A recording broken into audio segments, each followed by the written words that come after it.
Beyond good, beyond evil, beyond your wildest imagination. Before we jump in the DeLorean here on ToonCast Beyond, I was going through the ToonCast Classic iTunes feed the other day, and I saw that on iTunes we have a new review. Amazing work, a 5-star review left on April 7th, 2012 by Writing Addict 169. I'm actually really sad that I never listened to this podcast until now. I would have loved to leave a voicemail. Anyways, ToonCast is an amazing show where the hosts know what they are talking about and prove that cartoons aren't just for kids. Granted, they get off topic at times, but honestly, we would all do that if we were on a podcast that has great chemistry between the cast, such as this one. GCRN does an amazing work with everything that they touch, and I'm glad that this was my introduction to the network. Well, thank you very much. And now, I'm going to throw a bunch of people inside a couple of DeLoreans. We'll be back after this. I come from the net, through systems, peoples, and cities, to this place, Mainframe. My format, Guardian, to mend and defend. To defend my newfound friends, their hopes and dreams. To defend them from their enemies.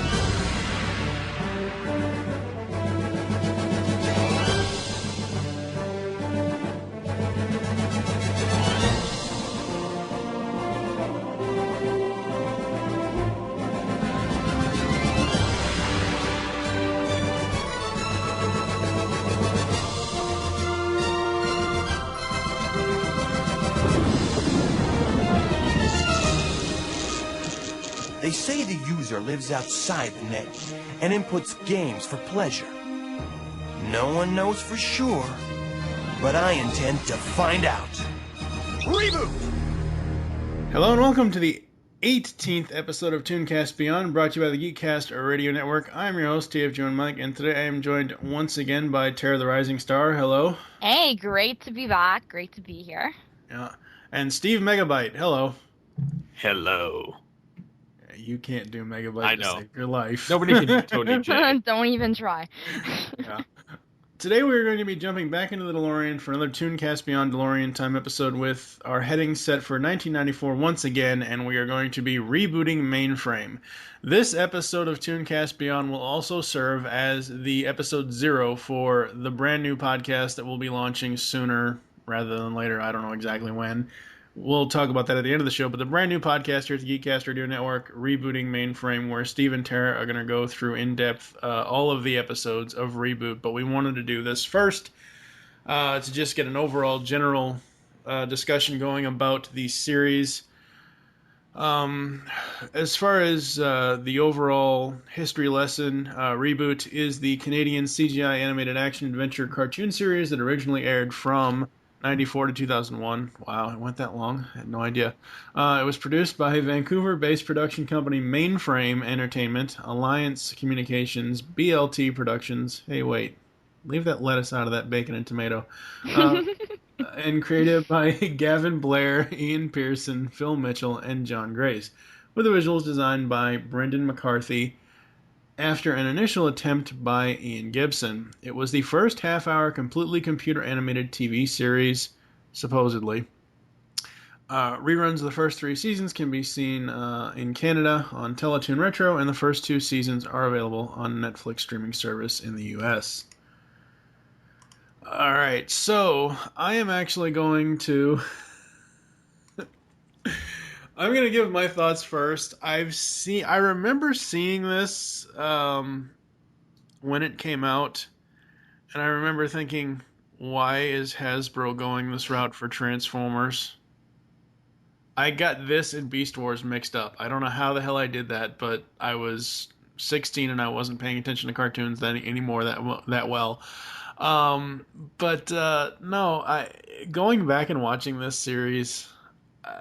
I love all the voice acting in it, but I swear to God, it's the first Tron animated series. This series reminds me, and this is just my personal opinion, this isn't gonna, this isn't, I know this isn't how Steve thinks, and I don't know about Tarah, but to me, the whole time I was watching season 1, I was like, oh, they're going to enter a game. Oh, hey, Tron is a game world. Oh, this. Oh, that. I was like, I kept seeing Tron references everywhere. I don't know. I don't know. Honestly, I've only seen the first season. I just couldn't continue watching after that. It's a good series. It has a lot of good points, but it's just not my thing. It just isn't. So, Steve, what are your general memories of Reboot? Well, to start it out, I do remember watching this before Beast Wars. So that got me interested in the 3D cartoon aspect right away. I used to watch this, and damn, I was young. Yes, you are. Yes, this was essentially one of the shows I grew up with, along with Beast Wars. So, Mainframe back in those days, in my opinion, was fairly good company. They had a lot of good stuff coming out, and this was one of them. I enjoyed what little I remember of it from then. I loved Megabyte, which I think in turn caused me to like Megatron so much because of not only similar name, but the dark portrayals and the almost like kind of English regal, kind of weird evil. So I liked that, and then I liked the aspect of having this guy that's basically the antivirus for the kind of anti-spyware kind of thing, protecting everybody, and then the jumping in video games, which at that time we all know that video games were not as advanced as the games they were jumping into. No. So it was very mind-boggling for a kid of that time to see something like that, whereas now you can go see something like Avatar, and as much as I dislike that movie, 3D has come a long way. Yeah. Yeah. What about you, Tara? What do you remember about watching this series? Oh boy. Well, I'm gonna not say everything I want to say because I won't have anything left to say for the actual Reboot podcast. Mm-hmm. But for what I'm gonna say, when I think about Reboot, I think immediately about Megabyte. I think immediately about Hexadecimal. It's really more so the characters that I remember the most because growing up watching this show when it came out in the mid '90s, my older brother is the one who really got me into it. And at that time, it was being shown, I believe, Saturday mornings and also late at night on YTV, which is youth television here in Canada. So I just remember watching the show, and really, I think at first I didn't really, like Steve was saying, I didn't really understand it at first because, maybe it was because I was young, and with technology changing so rapidly back then, it was kind of mind-boggling, but at the same time, it was really cool because the show just it had a way of just drawing you in episode by episode. Even in the first season, you kept wanting to watch more. And it had funny humor. It broke the fourth wall, which I loved a lot because not a lot of shows did that. And when it broke the fourth wall, it brought you into it. You felt like you were a part of the show. You felt like you were there experiencing everything the characters were experiencing. So that's what I really loved about Reboot. And also I loved the fact that it was, Canadian and it was becoming so big. And the other thing I kind of liked about it is, we'll get more into this in later seasons, but as time went on and they got more advanced technologically speaking, the content actually matured as well. So while the viewers were maturing, the story was maturing along with them, which I really liked because they broke, with cartoons today, there's so much that's censored and so much that's taboo that we can't talk about on TV or show on TV, but Reboot kind of, it showed stuff. It exposed kids to violence, some of the harsh realities of life, of people getting hurt and stuff like that, and good versus evil, especially, with Megabyte and Hexadecimal. I mean, those things that were brought into the open with the types of villains that they were and some of the things that they were doing. And that's what I liked about it, is because, it exposed us to things that we probably wouldn't have been exposed to otherwise. Um, and also just with so many of the references that were made in the show, with all the different, outside stuff, from movies, from comic books, from television shows, just all those little hidden references in the show just kind of made it like really cute and really entertaining to watch. And it was just awesome. I mean, Reboot is just, that's why we're dedicating a whole podcast to it, because we can't say everything we want to say in this one episode. Right. That's how awesome it is. But yeah, that's my general memory, is just, growing up with it and being, I think, enlightened by it and in awe of it, and at the same time with some of the darker stuff kind of freaking me out. I mean, like with hexadecimal, oh my god. like I said in Are You Afraid of the Dark with Telecast, yeah, that kind of gave me some nightmares with hexadecimal. It wasn't until I got older that I wasn't afraid of her, but that's basically what I had to say on that. Yeah. The only thing I'm going to say that really kind of, if I could bitch slap one character, it would be Enzo. Oh, yeah. I agree. Oh, yeah. Until he gets older. Well, yeah, until he gets older, because, I mean, I can actually, I don't know if you guys watch the show The Walking Dead. No. But for anybody out there who does watch The Walking Dead, Enzo can kind of be a test to Rick's son, Carl. Because Enzo tends to get himself into a lot of trouble, and he's always told to stay put, and, not get never does. Never does, gets into trouble, so Bob and Dot have to end up rescuing him, which... I don't know who's worse, Enzo or Scott Tracker from Mask. Ugh.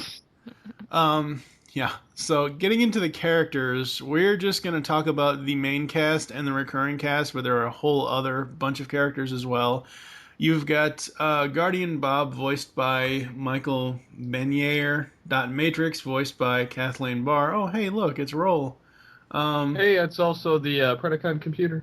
Yep. Enzo Matrix Young, voiced by Christopher Gray. Fong, voiced by Michael Donovan. Andrea Young, voiced by Andrea Libman.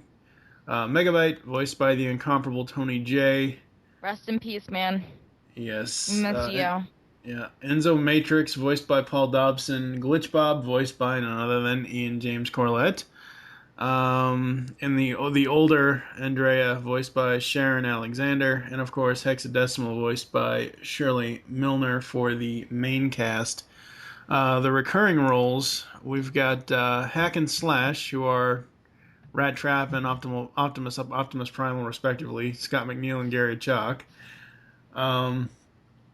Captain Capacitator. Wow, I guess I didn't get that far in the series because I don't know who that character is. Long John. You're missing out. You're missing out. Turbo by Gary Chalk. Cyrus was also Gary Chalk. Ray Tracer by Donald Gibson. Mouse by Stevie Valance. Mike the TV by Michael Donovan. Oh, that's not... and Cecil also by Michael Donovan. I like Hack and Slash simply because it is essentially Optimus Primal and Rat Trap arguing in robot bodies. I thought that was kind of cool. I'm gonna have to go back and rewatch to when they get to Glitch Bob because I only remember the first Bob, Guardian Bob. So Glitch Bob, I believe, is like season 3. Season 3, the later part of season 3, and then all of season 4. Yeah. Steve, what are your favorite characters from Reboot? Hands down, I'd have to say Megabyte, Bob.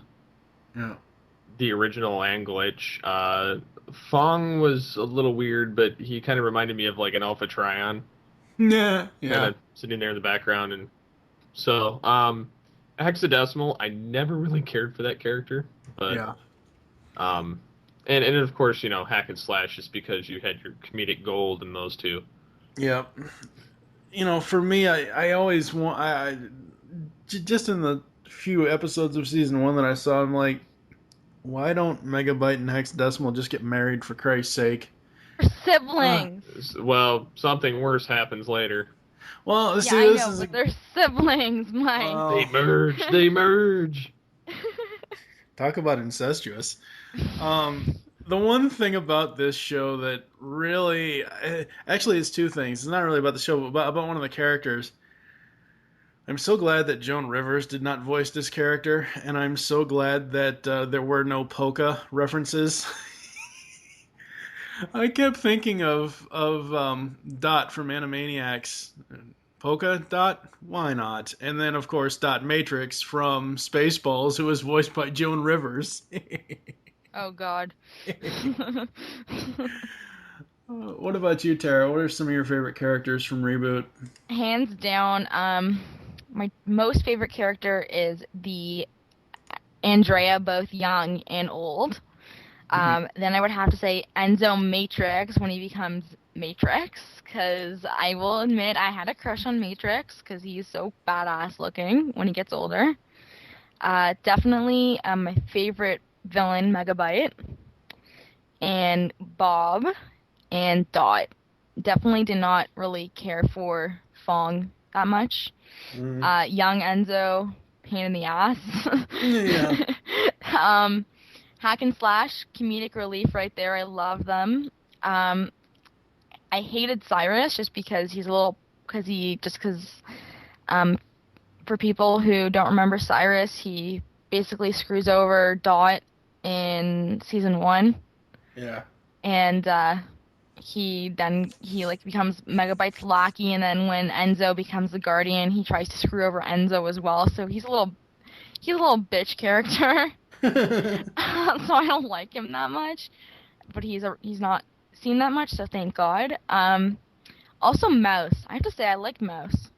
I mean, the first time we see her, you don't really care for her, but later on when she comes back, she's a badass chick. She kind of reminds me of from Mass Effect. She reminds me of Jack from Mass Effect. Yeah. If I can make that comparison. And Mike the TV, oh my God. I'm just gonna mention it because, I mean, Michael Donovan did such a fantastic job as Mike, but I mean, that character is just he's so annoying. And I know that's the point of him, but oh my God. Well, I like the waiter. Yeah, Al? Sorry, you mean Cecil. Yeah, Cecil. Cecil. Cecil, whatever. Yeah, Where's Beanie when you really need him? Anyway, that's a bad old cartoon joke there. Funny about Michael Donovan is he actually was in various Transformers cartoons. Mm-hmm. Yeah. Beast Machines and Armada, Cybertron, Energon, GoBots. So Yeah. GoBots is not a Transformers cartoon. I know. But that's funny that that's where I knew the name from. Yeah.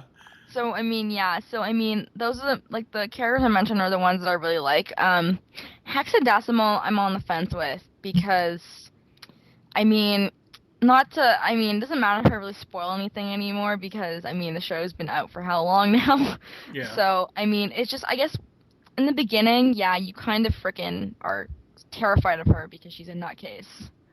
But then I think later on when Glitch Bob comes and heals her, aka makes her face be able to move like a normal person,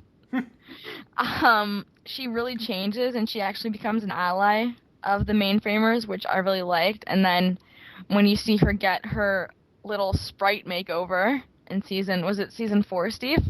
I think so. Yeah, season 4, I think in Damon Rising. You see her her little sprite makeover. You like her a lot more, but you tend to like her a lot more when she stops trying to kill everybody and destroy Mainframe. You like her a lot more. And the best line for her in Damon Rising, "Get away from my sprite!" Because she's loved Bob. She even admits to it that she's loved Bob. She's always loved him, and you know that from episode 3, Medusa Bug? Just that one scene, and Steve, I think you might remember this. Yeah. With the Medusa Bug. Mike. You'll know this too because you said you watched the first 6 episodes when Bob goes to destroy the Medusa bug and she's watching him in the mirror. Yeah, that was a little creepy. Yeah, she's like a creepy stalker. What is she like looking at his ass or something? Yeah. And she's like, ooh. Well, it's like when Megabyte goes after him. Sometimes she saves him. Yeah, because she has that creepy little crush on Bob. She loves him.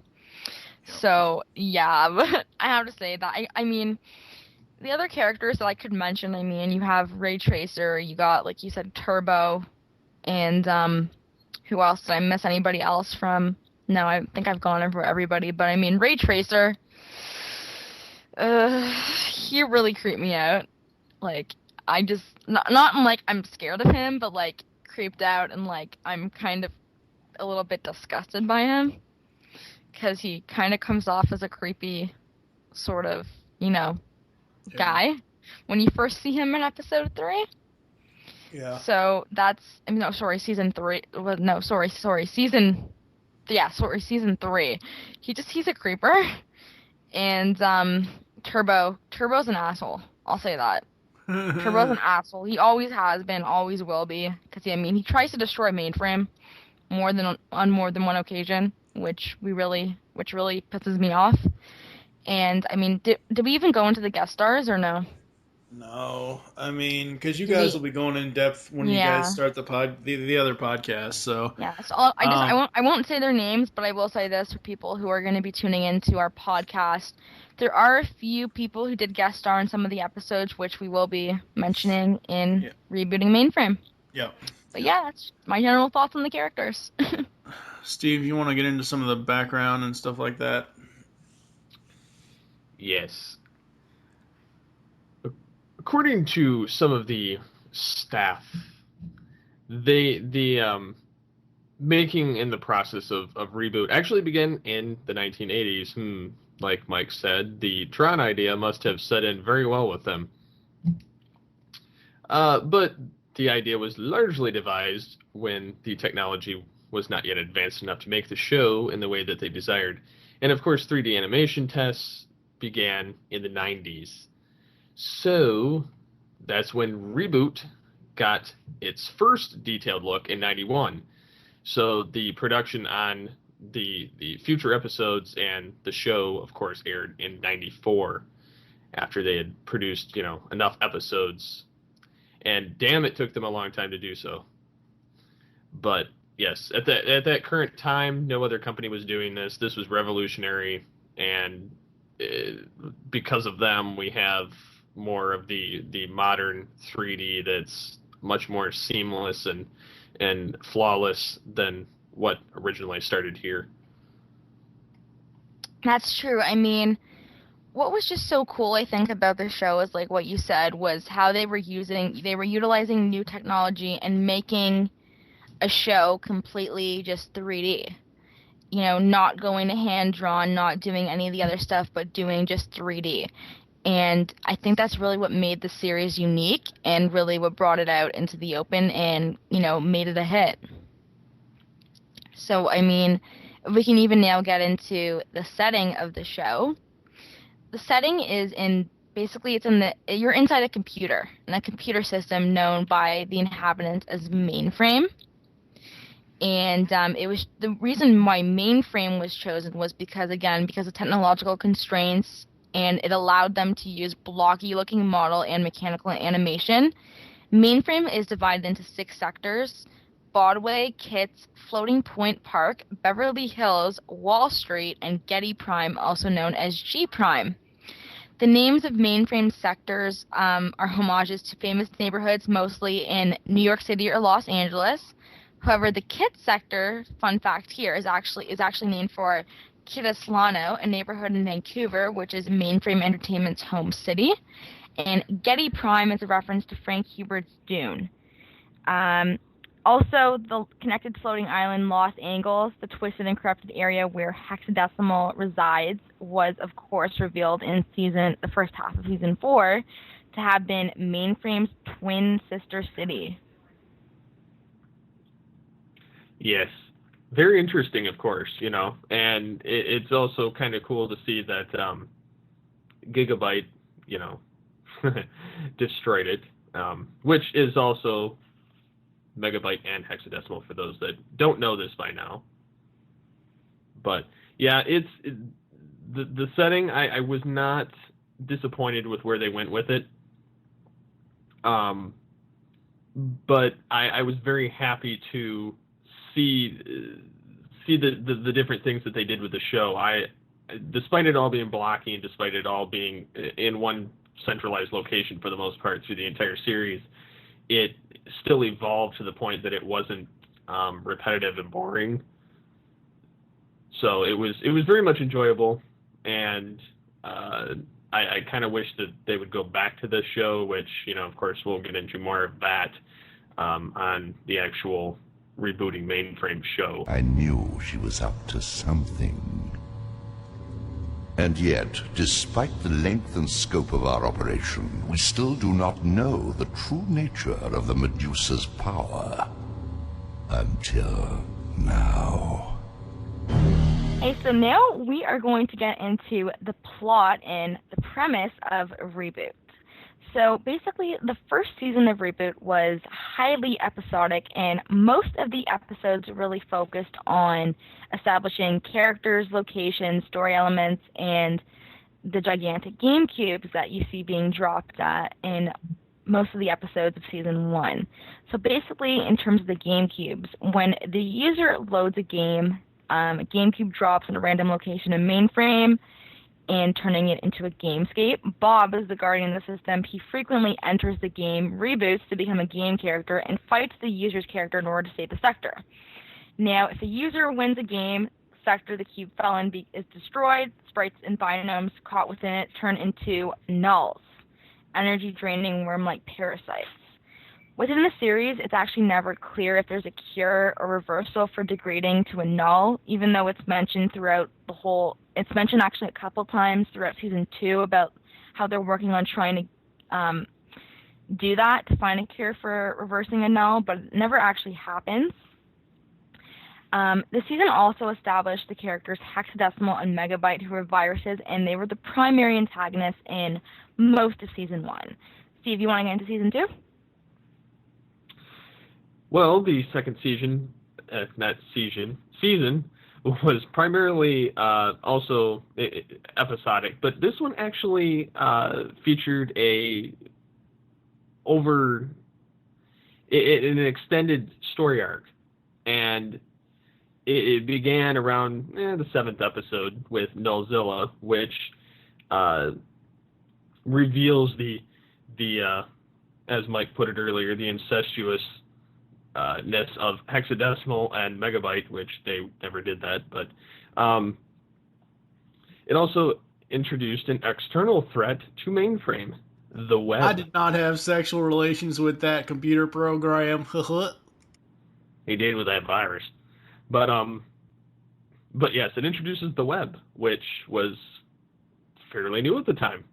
Very little people had it, so it was a different area to go into. So of course, a creature or virus enters from the web into Mainframe from Hexadecimal's looking glass, which was shattered by Mike the TV.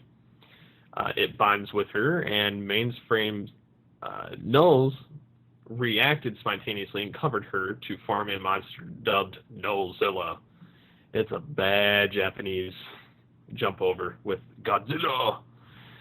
But it was defeated and neutralized by the protectors of Mainframe. The web creature located Megabyte took him over and forced him to merge with Hexadecimal, forming a next-gen supervirus called Gigabyte.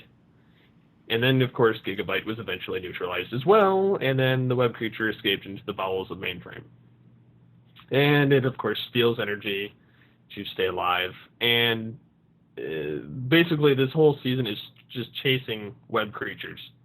And eventually ends with Megabyte and Bob kind of in a somewhat quasi-alliance, kind of like Season 1 of Beast Wars in that sense. But Megabyte, of course, betrays Bob, crushes Bob's key tool, Glitch, and sends him into the web portal before closing it. And thus is the problem that you enter into Season 3. Yeah, that was a bitch because, I mean, he gets, like, just seeing Bob get betrayed. I mean, we all knew that Megabyte was going to do that. But, I mean, oh my god. Just the ending of Season 2 was just so heartbreaking for fans of Bob. Because you get so used to him, right? And then you see that, and then he's just ripped away from you. Yeah, the most loved character on the Mainframe side, and you're like, what? You're like, the main character is like no longer in this show right now? What's going on? I mean, oh my god, yeah, and basically with Season 3, you know, young Enzo is forced to become the guardian of the system, essentially taking on Bob's role.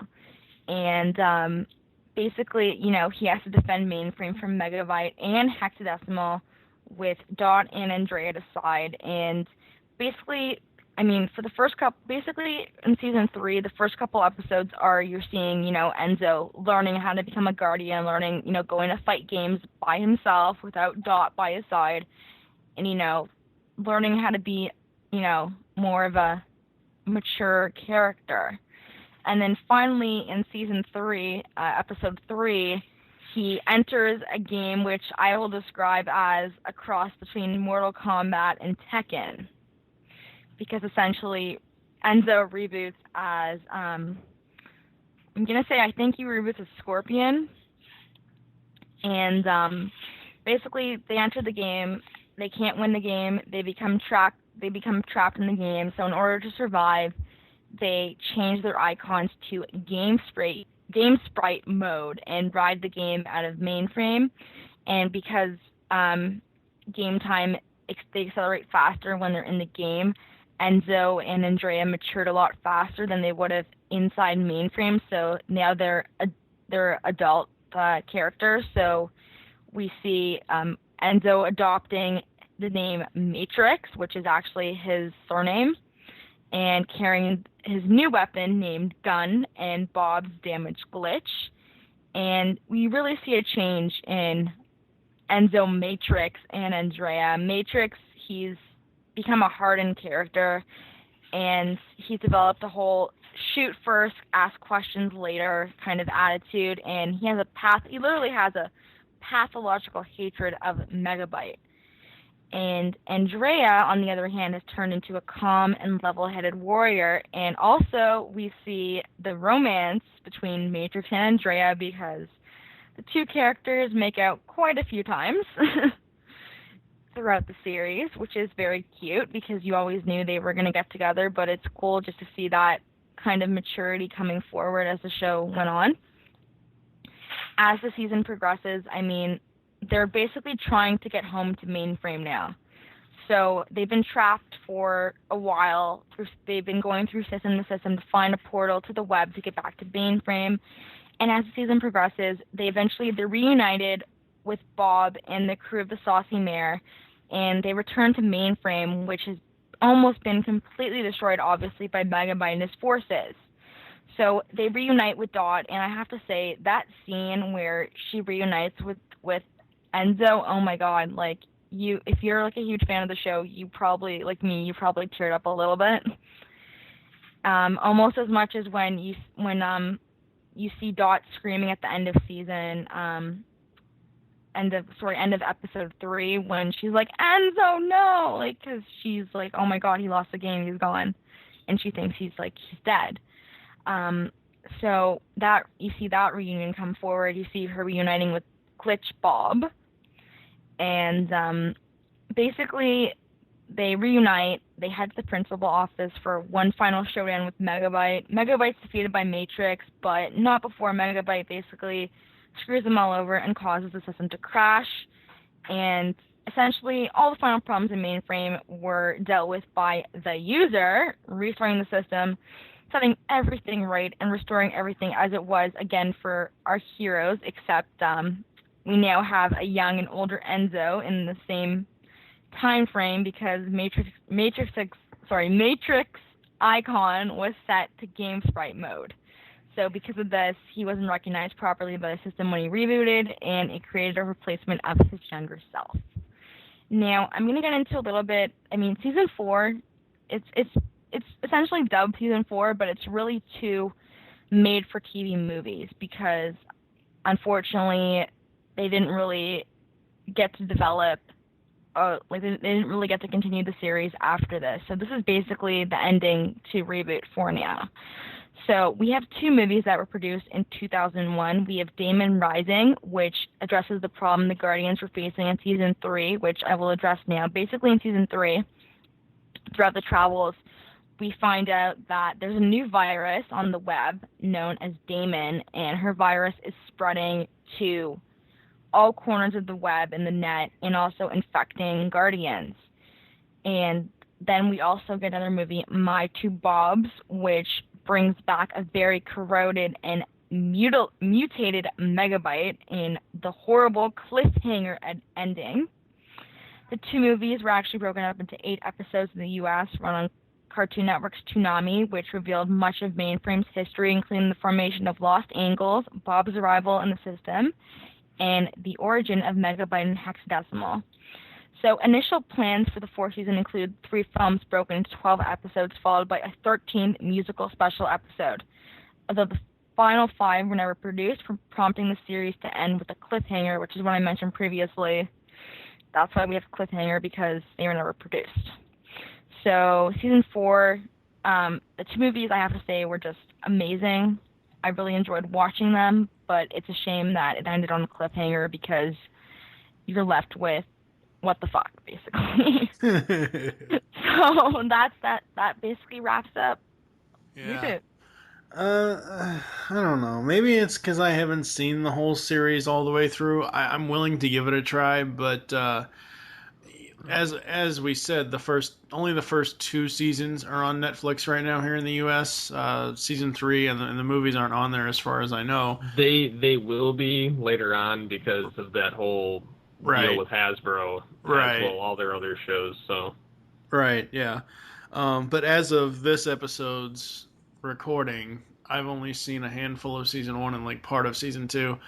I just find that the continuity is all over the place. I mean, I know that it was essentially episodic cartoons and everything else, and there's not a really strict continuity, but I don't know, there's so many convoluted issues with this series. That is so true. It's true. It's not perfect. When it comes to the characters and everything, I was like, I just can't pay attention. I don't know. I just couldn't really pay that much attention to it. There's some points I can understand that, because there are some points where it's kind of hard to follow, just because like some of the storylines may not be up to par with more of an adult thinking. Like some of the individual stories themselves, like not the whole series, but some of the individual ones I had a little bit of a difficulty sitting through. Yeah. But that's with any series, you're going to run into that. So, I mean, you know, I had a huge issue. Second episode in, the second episode was Enzo as a delivery service, I believe. Yeah, racing the clock. Yeah, how the hell does he not know Megabyte's voice? Really? Seriously? Well, you know, whatever. He's a stupid kid, but it gets better.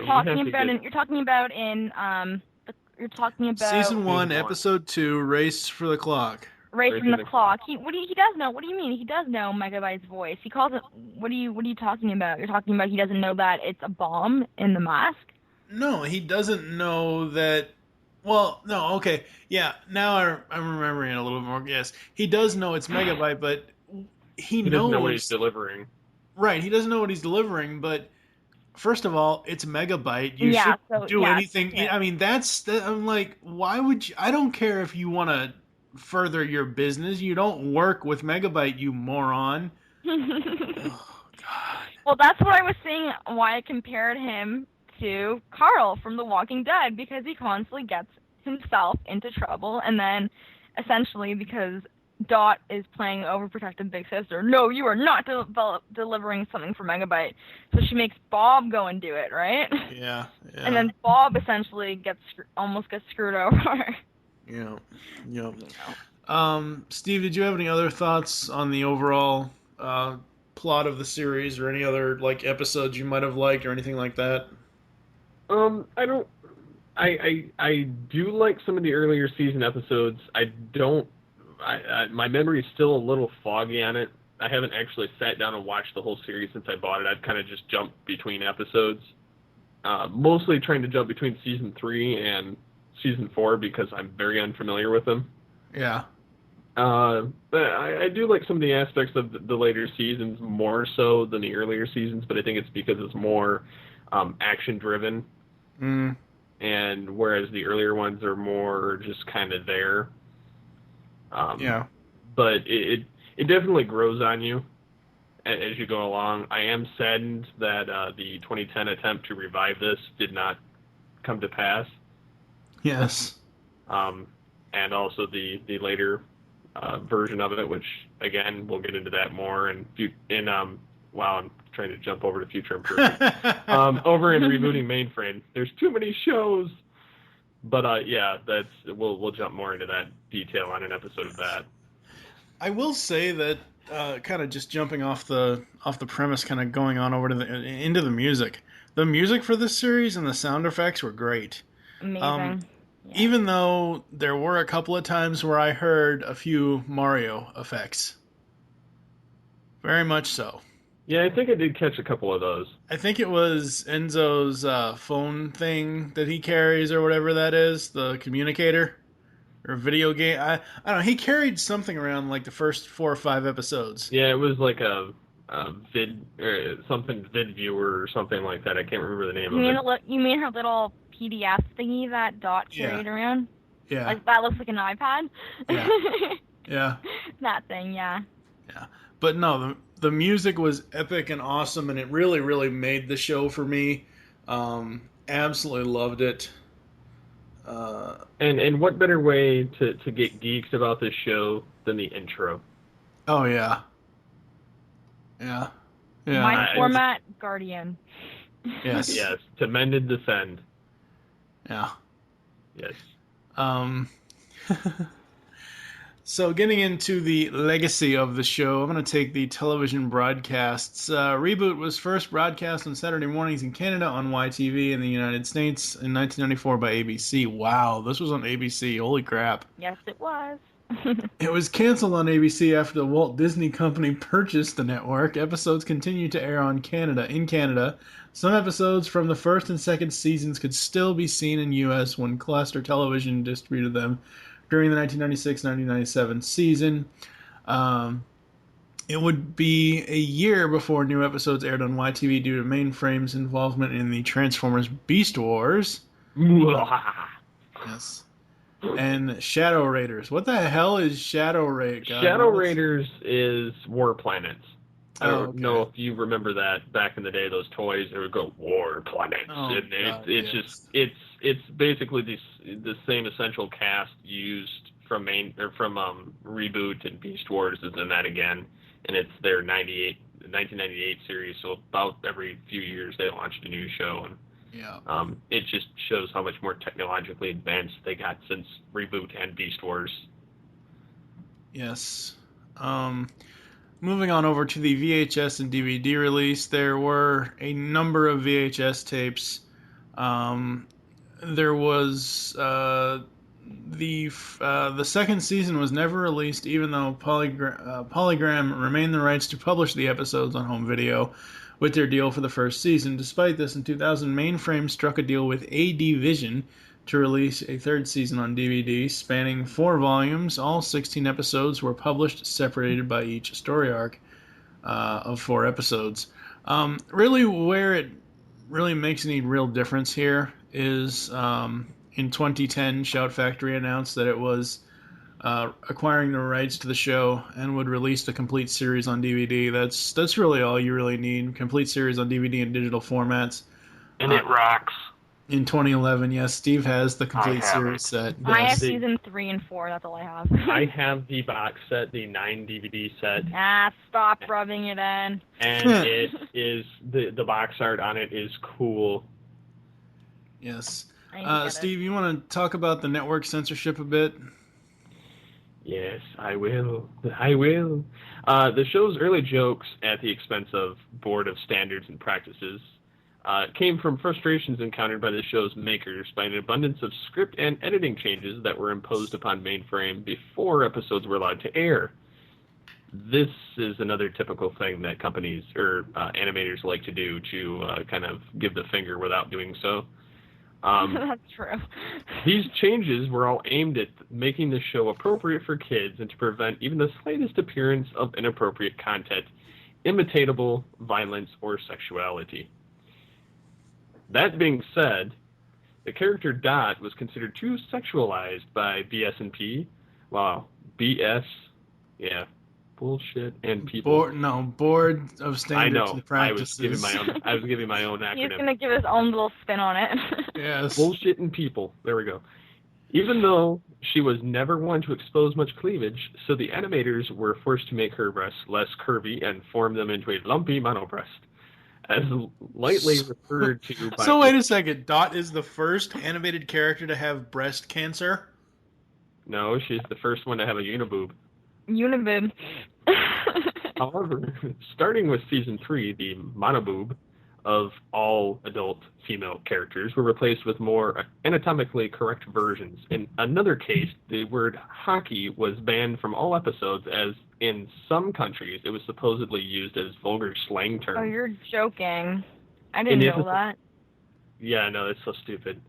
In the episode Talent Night, one scene of Dot giving her brother Enzo a sisterly kiss on the chin was cut due to BS&P's fear of promoting incest, an insinuation which Pearson described as one of the sickest things I've heard. Yeah, I'm going to get into that a little bit if you don't mind. Go ahead. That was just ridiculous. When I didn't even know this until doing research on the show, but honestly, that's sick. I mean, come on. First of all, it was his birthday, and she's his older sister, and instead of her, giving him, a kiss on the chin, a sisterly kiss, what does she do? I think she spins his hat around instead, which looks kind of retarded, which I will say. Yeah, that's the thing with it looks kind of retarded, because she doesn't, because look how much more intimate she got with Bob than her little brother whose birthday it is. So that was okay for her to be wearing, a sexy, skin-tight red dress with a slit up the side and basically, rubbing up all against Bob, but her giving her little brother a kiss on his birthday is considered incest? It doesn't make any sense. I mean, if I were to compare it, I would say, the way Dot was acting was a lot more seductive than her, with the plan to just give Enzo a kiss on his cheek to say happy birthday. Yeah. Oh my god, give me a freaking break. Yeah, come on. These network censors, they're freaking retarded on any show that they're involved with. Because you've been through this with other shows too, but just that part, oh my god. I mean, because that was an awesome episode. Yeah. That was a way better episode than episode 10, The Great Brain Robbery, which I will not watch ever again. I'm not going to. I know it enough to not have to watch it. That's just crazy. I mean, some of the things, and the whole monoboob thing, give me a break. Well, they corrected that with Black Arachnia and Beast Wars right away. Well, they also corrected it later on in season 3 and season 4, because look at Hexadecimal's reboot. Look what Hexadecimal is wearing. Look at her outfit. Look how drastically her outfit got changed. She's wearing a bustier and she looks like a little virus, like a little stripper virus or something, Cause look at the way she's dressed. She's gonna play with Glitch. You agree with me, Steve? You agree with me? Oh yeah. Look at that, and then look at when she becomes a sprite. She's still sexed up, and then even with Dot, in in a Tomb Raider kind of game, you see how Dot got sexed up in the Tomb Raider game thing. Like, give me a bloody break. Like, that's what they were concerned about? Yeah, like, come on. They're stupid. Tarah, you want to go briefly over the revival? I think Steve's going to take that. Steve, you go. Okay. Yes. Yeah, it basically is for the revival. Rainmaker Income Fund in 2006 bought out Mainframe Entertainment and renamed it Rainmaker Animation, which, in my opinion, since that happened, I haven't quite cared for half the stuff that's come out of that company. Yeah. And that's also why damn near everybody that was involved with the original Mainframe do not work there anymore and went and started their own companies.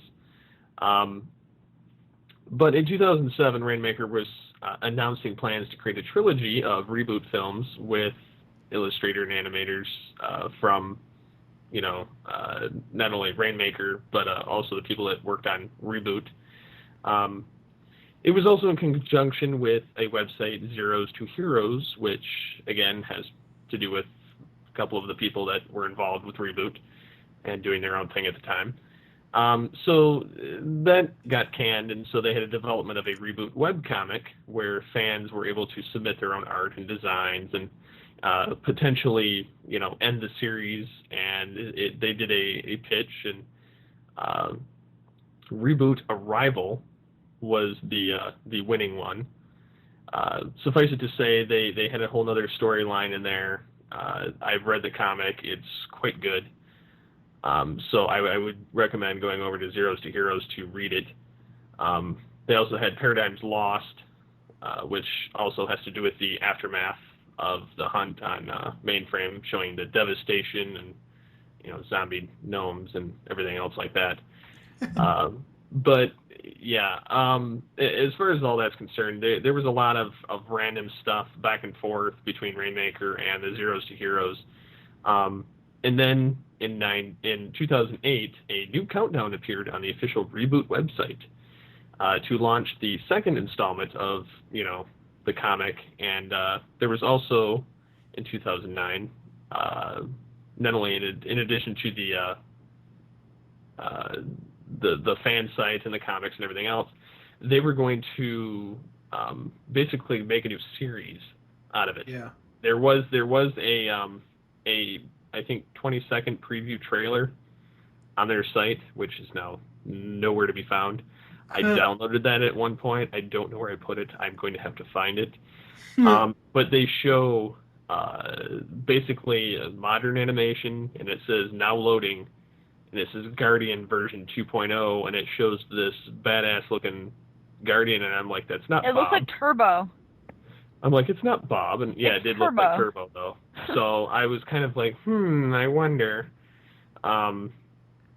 because they had that teaser out in 2009, and it was revealed in their animation reel. That's what it was.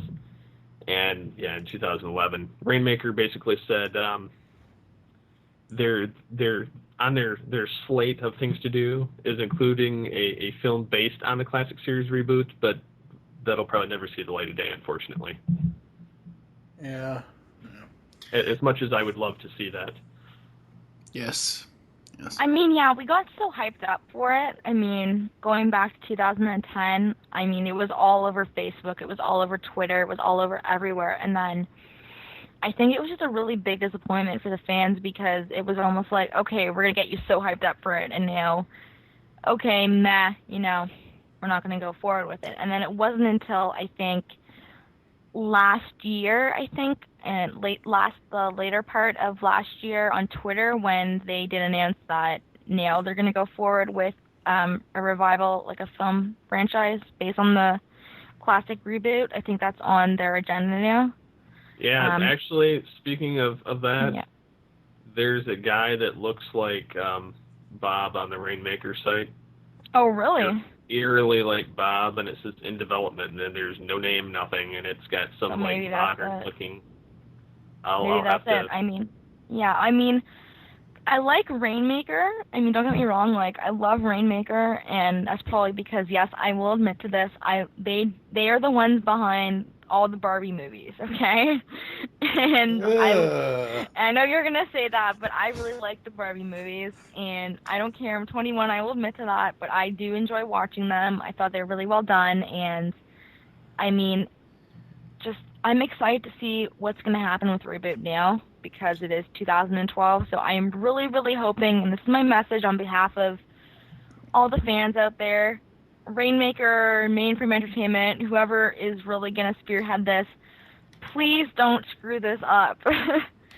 Please give the fans what we've waited for God knows how many years. We want to see, we're not so much interested in seeing a whole, remake of the Reboot series. We really want to see you take where you left us off in the end of season 4 with Megabyte and see that, done in animated form. Because yes, the comic did resolve all that, but we really need closure because that was not cool, Rainmaker. They would have... See, here's my problem. Hold on, I'll Steve. let you go ahead, and then I'll... Here's my problem with them continuing it from where it left off, just from what we've discussed in this episode. Yeah. Sadly, Mr. Tony J has left us. Yeah, I know. He's passed away. So unless they, I hate to say it, but unless they reboot Megabyte and upgrade him to something else and give him a different voice, I don't want to see someone in that same animation model trying to do a poor impression of Tony J and stuff like that. I'm sure there are very many talented voice actors out there that might be able to do a good Tony J impression, specifically Maurice LaMarche, maybe. If Maurice LaMarche can do Don Adams, I'm sure he can do Tony J. But I don't want them to do it poorly, is really what I'm saying here, if they are going to do it. What were you going to say, Steve? Well, I was going to say there is a couple ways that they could go about doing that, about rebooting Megabyte. I'm losing it. I almost said Megaframe and then Mainframe, and just too many megas in there. They could technically evolve the character or mutate the character somewhat, because obviously technology's changed massively since then, so they have to give them all an overhaul, which would make sense that if they're they could do upgrading at the very beginning and kind of bridge the gap that way, and then mutate them, and then they could change the voice any way they want. And hell, have David Kaye do a another Megatronish knockoff on it. That would work great. No. Well, because you could do that regal British voice, almost Sean Connery, but not using the Megatronish, or even get someone that can imitate Tony J really well. I've heard many good fan impressions that I can't tell the difference. Yeah. So, but suffice it to say, I would love to see that come to fruition, but I sincerely doubt that will ever see the light of day again. Yes. So I think we're going to take a quick break, and then we are going to go to the commercials, and we'll come back to close the show after that. ToonCast will be back after these messages. Grab your helmets because it's time to assemble Mask. The GeekCast Radio Network has launched Masked Mayhem with your hosts Optimus Solo and TFG and Mike. This podcast covering all 75 episodes of Mask will feature in-depth analysis of every episode, talk on the toys, and more. Masked Mayhem will run 30 podcast episodes. You can find us in iTunes and on www.geekcastradio.com. Get your spectrums ready, as podcasting is the ultimate weapon. You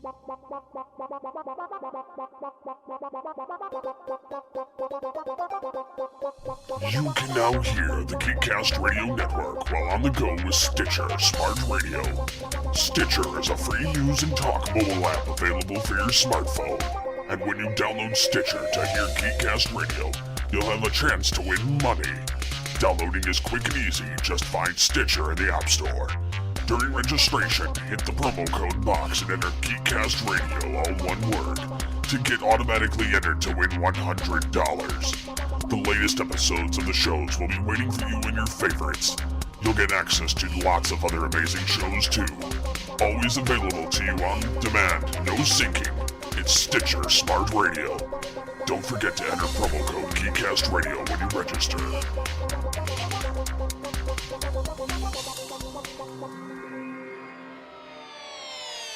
Like animation? Come listen to Animation Aficionados. And if you disagree with us, you could be a guest on a future show. Available on iTunes, the Zune Market, and animationaficionados.com. Sword of Omens, give me sight beyond sight. I see a new episode of ToonCast coming this week. Now back to ToonCast. All right, we are back. And Steve, final thoughts on Reboot? Definitely a kick-ass show. I definitely recommend that everybody sees this in some capacity because, let's face it, without this show, there wouldn't be the utter awesomeness that has led to various 3D shows beyond it, including the revival that caused Transformers to go back into the mainstream. And, of course, this shows a very nice look into the world of your PC. Yeah. Tarah, final thoughts? Final thoughts on Reboot. Just amazing show. And again, just elaborating on what Steve said, without Reboot, we really wouldn't be where we are today with animation. And the cool thing to note about Reboot is that this was done way before even Toy Story came out in theaters. So this was pretty revolutionary for a show. And it's a classic, and I really suggest you watch it. If you like Transformers Beast Wars, if you like kind of old school CGI stuff, you will love Reboot. You'll really enjoy it. It's really a show, I think, if you have young kids, you may want to expose them to this because it's a classic and everyone needs to watch it. And the cool thing about it is that, yes, you can find it on the internet, you can find it on YouTube, you can even find it on, like we said, Netflix and DVDs and stuff, so it is available for newer audiences to get exposed to it. But yeah, definitely, it's just such an amazing series that I'm so glad I got to grow up with. And before we close this off, I'm just looking forward to rebooting Mainframe, little pun there, in the podcast. It's really just going to be a really incredible journey, and we hope that you will join us for this journey into Mainframe. So with that, that's my thoughts. Just awesome.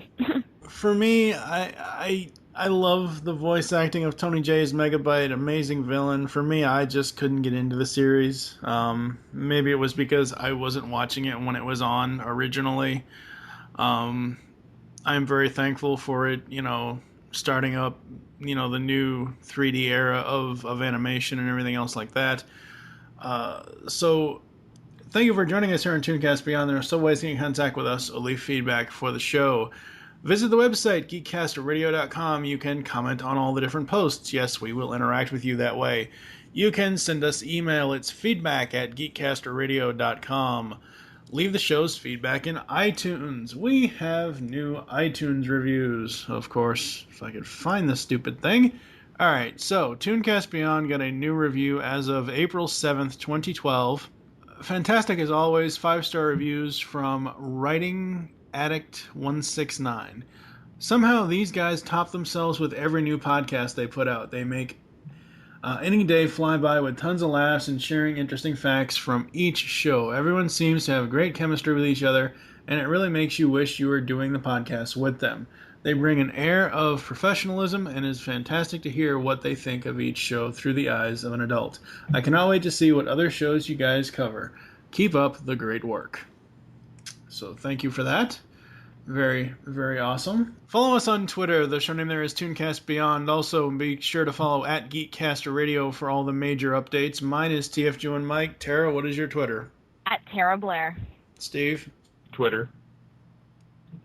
Steve? I said Twitter. SCP-21. Become a fan on Facebook. Go to facebook.com/GeekCastRadio Network. We have had a huge increase in activity thanks to my blasts from the past, no matter what Kevin says about doing multiples per day. Yes. Yes. Call the voicemail line. Tell us your show you're leaving the message for and your name. 502-526-5821. If you have a headset or a microphone on your own computer, you can actually go to geekcastradio.com. Look on the right-hand side. There's a little button there that says send voicemail. You can record it directly from your computer. That will automatically be emailed to us. We hope you enjoyed this trip back in time here on ToonCast Beyond and wish you'll join us next time when we will be once again jumping into the DeLorean for more Delorean time with the Fleischer Superman cartoons. For now, I am TFG1 Mike with Tarah, the Rising Star. Steve Megatron Phillips. And I think we're going to let Bob close the show. Stay frosty.